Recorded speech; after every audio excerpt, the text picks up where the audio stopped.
Në 90-ën sa fillun demonstratat, unë punoj në pushtetin vendor, në orën 3 natës vjen drejtoria e dytë e sigurimit të shtetit dhe merr me makinë.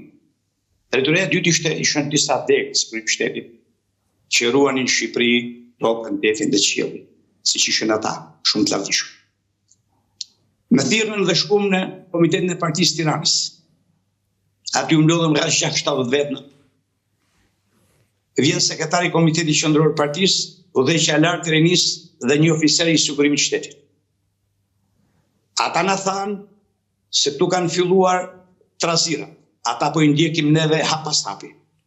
3 tanë do t'i lëmë të shkojnë deri në Elbasan. Pastaj do japim nga i shkop prapanisëve të kthehen te konviktet sepse ata janë fëmijë tanë. Në mesin e tyre ndodhi një student që quhet Azem Hajdari. Ku çdo që i bie në qafë do të noh. Ju lutem larg këtij sepse është i yni. Është i yni. Së shpejti e studentët do çojmë kardiologun nga spitali Sali Berishën sa të dhaj verior. A është një rrynë, e quam Sali Berishën. Pasi mbaroi ky sekretari i Komitetit Qendror të Partisë, ngrit oficeri i sigurimit dhe na thotë se kjo që po ndodh ka shpërthyer në Kosovë dhe Kosova po shpërthen, prandaj ne jemi të kujdesshëm. Sigurimi i shtetit shqiptar me migrantët kosovarë në përbot ka punu kaq vite. Dhe Kosova është gati të shpërthejë. Ndaj janë hedhur në Shqipëri $20 milion për destabilizimin e Shqipërisë. Dhe ky destabilizim do vite nga veriu i Shqipërisë. Ndaj dhe studentët ishin gjithçka ishte planifikuar. Ndodhemi këtu sepse ata kanë dhe sot pushtetin. Kur shikojnë drejtsinë shqiptare që fut nana me fëmijë në burg, e në fut atë që dojnë Shqipërinë, Sali Berisha, si mund t'i besoj shtetit shqiptar. Po li thalem të sa punë e gjatë për biseduar. Për spiriture. Okej, Gjin, këto janë, domethënë, të shkruara në histori tashmë janë të pashlyeshme. Tashti Berisha është ai gjyshi i lezetshëm 80 vjeçar që do të vijë herë në pushtet të frymëzojë 20 vjeçarët. Mbas Greqisë ikën në Shtetet e Bashkuara të Amerikës. Çfarë bëre aty me shkojmë me profesionin tënd si gjithmonë, duke qenë se është një profesion shumë i kërkuar? Kam dalë në pension, erdha në Amerikë dhe me besonin sapo kam zbrit ma shduk që kam marrë një pjesë Shqipërisë.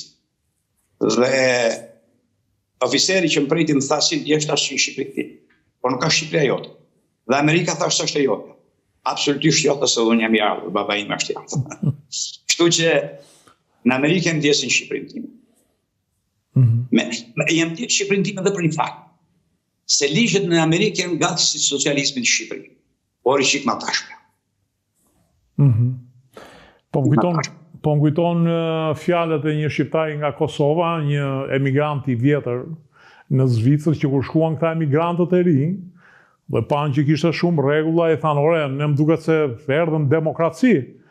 Po tha, e ngatroni, tha, se këtu është njëherë në 4 vjetë demokraci, kusur janë gjitha diktaturë, 4 vjetë pa një ditë janë diktaturë. Kështu që edhe ajo Amerika që neve e kemi menduar vendin e lirive një në tjetër, ka rregullin e vetë, ka drurin e vetë. Unë do të kritikoja, se keni qef ju të kritikoni socializmin, do të kritikoja për liberalizm. Okej, shumë liberalizm nuk ishte, do të themi të drejtën.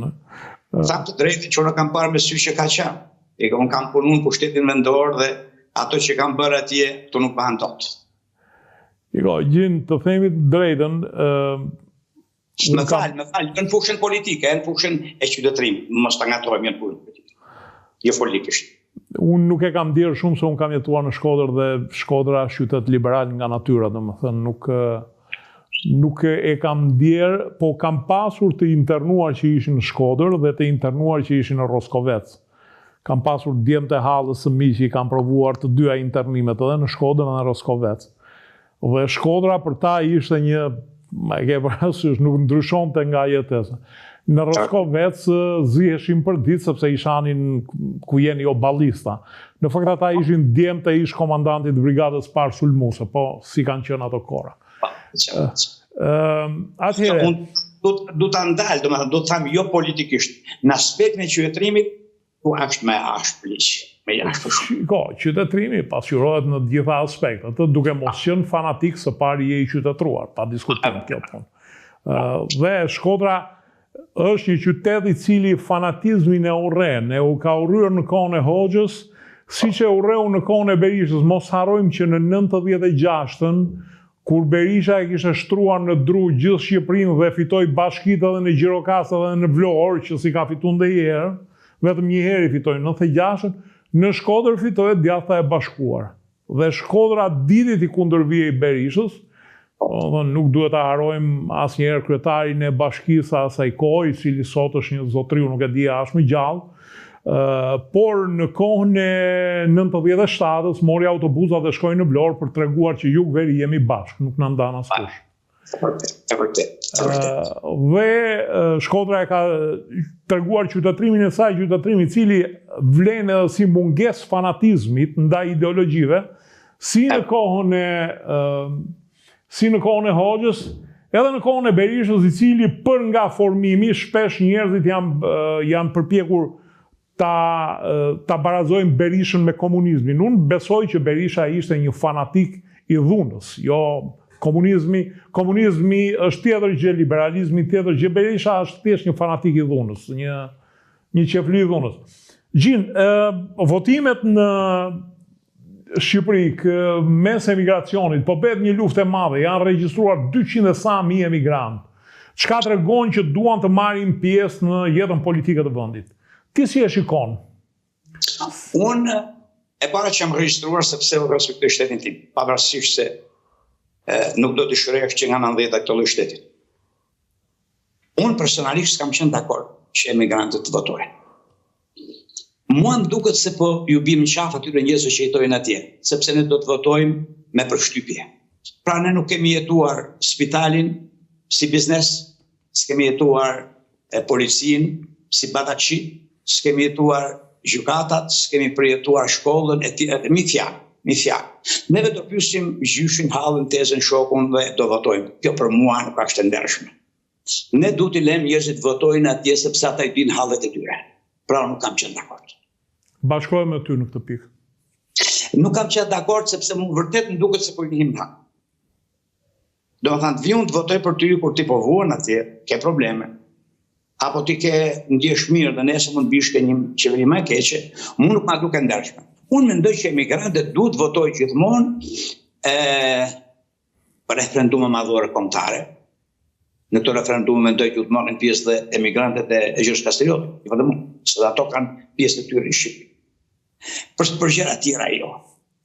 Për gjëra tjera jo, sepse nuk është e ndershme, mendoj unë. Tani këtu janë përgatit, vinë lobojnë politikanët shqiptarë, natë dhe ditë, nuk pa fjalë lobojnë për Shqipërinë. Në Washington, lobojnë që unë të jem në pushtet. Të kupton? Në gjykimin tim nuk ka pak Shqipëria që nga vitin 1912 që në ratë më degraduar politike se tani. Që nga 90. Unë ju shikoj dhe ju ndjek në media një patak shqillekim. Bërtisti su Barnami sot për korupcioni, po për korupcioni që në 90 nga ka marrë frimen. Ma di unë do të thamë dhe pak më përpara. Po që do së ishte socializmi. Dhe korupcioni ishte më i lehtë, ishte më i butë. Kupton? Dhe ne nuk mund të themi që e bëri ky apo ai, po që nga 90 do të bëhet nami. Emigrantët që nga 90 kanë ikë dhe vazhdojnë të ikin nga të dyja forcat politike. Dhe kjo vjen se këto dyja forca politike i kanë vend perëndimor, po këto nuk përfaqësojnë popullin shqiptar. Ne s'kemi djathta së mëj. Po kemi shtres mesme që të jetë socialiste. Po kemi shtres të djathtë që të kemi demokratë. Po ka djathtë në Shqipëri. Më thuhet lutem ata në vend në botë që pensionisti, punëtori, fshatari, rrogtari të jetë i djathtë. Atë si vend botë. Edhe në shtëpinë e bardhë sot me Trumpin, ata që punojnë janë të majtër, sepse marrin rrogën në fund muajit. Më bëri përshtypje në Washington, 92% e Washingtonit kishte votuar për Kamala Harris. Çka tregon që administrata ka votuar majtas? Po ka logjik, do të thënë edhe këtu në Boston po kështu, po ka logjik. Edhe njëherë po të them, imagjinoj ti thush shqiptarit shqiptar, thotë jam i djathtë, se ku ka të djathtë më? S'ka pralliu i djathtë, unë militor i djathtë. Mos bëhemi qesharak, kam fjalën. Mundohemi të mos bëhemi qesharak. Nemi të varë, nemi të majtë, nemi të varshër. Neve du të kemi një shtet social. Të kemi një shtet social. Gjin, shiko, përjashton një 20% të shqiptarëve që janë si ty, si unë, nuk kemi dallime jug-veri, nuk kemi dallime ideologjike. Po mendoj që 80% e shqiptarëve janë klanor në përgjithësi. Do me thënë, shohin Berishën si të parin e fisit, si atët veriut që po përkrah gjithë veriun. Edi Rama ande nga jugu e shohin sekretarin e zonës parë operative që ky po na mban pushtetin, po na lëtë na marrin në përkëmbë. Dhe mendoj që më shumë se të majtë të djathtë ne jemi akoma klanor, nuk kemi arritur akoma një shoqëri moderne. Po nuk kemi si të arrim një kohë kur ne dje kemi qenë principala. Principala do thotë shtetin vetë. E para. E dyta. Është për të qartë, për të qeshur. Lexoj në rrjetet sociale se mirëditorët e mi kishin ideuar enciklopedinë e Mirditës. Edhe Kina ka një enciklopedi. Mirdita do të në vete. Wapi. Po mirë o të shmendur. Po të keni ma pak të shmendur dhe ishte mirë. Që ne jemi shumë krahinor, sepse tak dhe herë jemi popull fshatar, jemi popull që jemi mbledhur në Tiranë dje, jemi popull që kemi zbrit nga fshatrat dhe malet dje. E qartë, është një, kjo mbyllja krahinore mua më duket jashtëzakonisht një regres i madh. Do të thënë, të thuash krahina e Mirditës, krahina e Vlorës, krahina e Shkodrës, pastaj Shkodrës i fut një të ndarë, bën Dukagjinin nën Shkodrën, mbi Shkodrën, Malsin e Madhe. Është një çmenduri dhe pastaj ti shikon që ti je një shtet më i vogël se Pulja e Italisë. Pulja është e taka e Italisë. Je më i vogël se aq. Je më i vogël se aq në sipërfaqe, je më i vogël se aq në popullsi. Dhe Puljen nuk e ka në mendje njeri, megjithëse është një ndër rajonet, është rajoni 4 i zhvilluar i Italisë. Imagjino sa të kanë ty. Dhe pastaj ne futemi në këto cicmicët, siç e theti, enciklopedia e Mirditës, po megjithatë besoj diku ande nga jugu i ka marrë dikujt koka erë që të bëj fjalorin e Vlorës e të tjera dhe pastaj. Ndaj unë mendoj që është koha që shumë gjëra ti sankcionoj me ligj. Do me thamë, kështu si që në fillim për fe, ne për të azilë të punë, 4 sekret fetare drejtuesit do t'i kenë në kushtet shqiptar. Pamësi e gjitha generalitetit. Edhe për këtë që thonë juve, ne gjuhën shqipe du t'a vëmë me ligj para institucionet që ne t'i kthehemi gjuhës kombëtare shqiptare. Pra të banë që me detyrim. Shikoj, e di sa më përshtypjen që dhe idhtarët më të flak të gegnishtes kur vjen puna shkruajnë në gjuhën standarde. Se s'po them gjuhën letrare, po gjuhën standarde. Shkruajnë në standardin kombëtar. Domethënë shok të mi nga krahinat e veriut, të cilët kam shok që në fakultet, të cilët i ka kapur kjo zekthi, xanxa e gegnishtes që ishë ngrën haku e më thetë thash, po kur vjen puna ku shkruajnë në gjuhën standard. Shkruajnë në gjuhën e Kongresit të Drejtshkimit. Kjo është një shenjë e mirë. Kjo është një shenjë që tregon që pavarësisht gjithçkaje, gjuha standarde është ngulitur në kulturën e këtij populli. Dhe nuk ja vlen që ti rikthesh edhe një herë të shkuarës, thjesht nga ana praktike. Gjin, si e mendon ti votën e emigracionit? Unë them nga një herë, Partia Demokratike që ju bashkua kësaj nismës për të votuar emigrantët, bëri një autogol që në përgjithësi emigrantët janë të majtë për shkak se punojnë, janë punëtore, kanë filluar nga gaveta, nga larja e pjatave. Unë mendoj që emigrantët janë proletarë shqiptarë, më të ryshe janë të majtë, kanë si t'jenë djallë. mendoj që nuk do të ndryshojnë asgjë në kalendarin e politikës shqiptare. Mendoj që do të ketë urgjent ndryshime rrënjësore në qeverisjen e vendit. Pra do ta socializojmë shoqërinë se jemi kotra çameti që thonë Tiranë e vjetër. Ky votim nuk do të jap në diçka përveç se do t'i shtoj ashtu quajtur majt, sepse unë se kam quajtur herë majt për socialist për i vërtetës, se kam quajtur të majt kryeministrin e vendit tim për i vërtetës, sepse s'ka kryeministër në Evropë në perëndim të majt që të varros e të rivarros bashkëpunëtor të fashizmit, siç ka kryeministri i vendit tim. Nuk ka kryeministër ka të djathtë në botë, që të gjithë socialistët ka të djathtë sa ai. Megjithatë, ato socialistët duan që i kanë mbajtur pushtet. Apo natyre. Unë dua të majtën dhe të djathtë.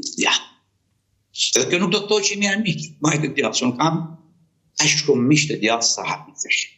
Që janë totalisht kundra meje, po unë kam prapë miq. Po kur vjen puna ke çështjet kombëtare, do të ulemi sepse neve kemi diçka të përbashkët, por kemi një pronë të përbashkët, kemi komin të përbashkët. Do ta gjem gjuhën në poshtë. Kemi një pronë që na kanë nënë parë përbashkët. E ne duhet i dalim sot së bashku. Ja vërtet është kjo gjë. Nuk pres në ndryshim, nuk pres në gjë. Uroj të mos përfshihemi në një sheh të madh botëror, sepse ju shikoni se është situata. Ju shikoni se si kanë shpërthyer. Fuqitë e mëdha po kërkojnë të zhvasin popujt e vegjël, që marrin pasuri kombëtare për të mbijetuar. Ne po i shohim me sy, s'ka më gjë fshehun, kam ne gjë që jemi rehat, i kemi vënë të gjitha, kështu që nuk... Bravo i qoftë, bravo. Jemi rehat. Natën edhe rafinerinë e fundit që kishim e rrafshua me tokën, e shitëm për skrap. Fabrikën e pasurimit që kishim, më kujtohet që dikur neve bakrin e kishim cikël të mbyllur. Do më thënë, e nxirnim, e pasuronim, e prodhonim dhe e shisnim produkt të gatshëm. Sot kemi rënë rahat, nuk s'kemi asgjë, e ka marrë dikush. Kromi gjithashtu, kështu që jemi rahat gjithë dhe nuk do na sulmoj njerëz se i kanë marrë. Jo, mbasi i dush pjesë të dikujt, do me të futën në vatën e vet, po jo se mua kjo nuk na hapi. Për shembull, unë s'kam për të harruar jetën time vitin 2019. Ne pam 99-ën luftën e ushtrisë shqiptare të Kosovës, afut thellë për një grup djemshë vajzës që luftuan heroikisht. Mbaroi lufta, erdhën kryun parti, erdhën pushtet. Këto UÇK-s i dhuron territori Malinsi. Është e tmerrshme. Kështu që mos ma bisin shqiptar fare. Shiko, ja u futën këmbët në një këpuc. Prandaj u thash që neve s'kemi pat më herë ideologji, as fetare, as kombëtare asgjë. Ne kemi pas interesa, ne duam pushtet dhe para të dyja merreve. Gjithsesi, nuk nga njerë kur je i vogël duhet ju përshtatesh edhe konjunkturave. Po bravo, por me kush me rujt interesat e madhore këtare. Gjin, unë të falenderoj për bisedën. Ju falenderoj shumë dhe të shkojnë mirë të zgjedhje, mos kemi probleme, mos kemi sherre dhe unë do të uroja që mediat, ata njerëz që teprojnë, t'ju heqin mikrofonin. Unë mendoj që nuk do kemi sherrë dhe probleme gjithë sepse perishët i kanë rënë në dhëmbët. Shqiptarët janë mendje hapur. Madje kam një rast, e kujtoj për para 4 vitesh, kur po flisja për 97-ën dhe gazetarët e mia, të cilat janë goca të reja, ishin akoma më të reja për para 4 vjetësh, thoshin më se çka ka ndodhur në 97-ën. Domethënë nuk e mendoni që ky gjyshi i lezetshëm, ky Berisha, kishte bërë një katrahu në 97-ën, por ama nuk ma ham mendja që të dikush të rikthej edhe një herë të marrë antitank edhe të sulet për Berishën se nuk ka forcë. Po nuk e di, kjo është e drejtë juaj, mendimi juaj, po jo imi, sepse unë kam punuar një më mirë se juve. Kështu që unë pres që edhe në varr do t'i kryej probleme Shqipërisë. Shiko, mos haro edhe një gjë që në 97-ën Berisha shfrytëzoi atë naivitetin e disa veriorëve të cilët mendonin që ardhja në Tiranë duhet ja dedikonin Berishës, kur ikën nga mbyllja e kooperativave e tjera dhe në Tiranë. Tashti fëmijët e tyre janë bërë Tiranas dhe nuk i rrem mendja që të marrin një herë dyfekun edhe të shkojnë, sepse janë martuar me jugor, janë bërë krushqit e njërin e tjetrën. Dhe nuk e harroj një fjalë që më thoshte Kim Mehmeti, më shumë se çdo ideologji bashkon krevati, thoshte. Kështu që tash janë bërë gjithë bashkë. Nuk e bie ndërmend se thot Berisha që shiko se Edi Rama po investon më shumë në jug. Okej, në jug kush është? Fshati Nucës është. Më kupton?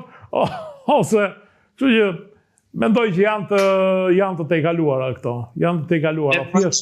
Deturojmë së bashku, unë juroj çdo të mirë ju edhe stafit tuaj. Gjin, faleminderit. Faleminderit juve.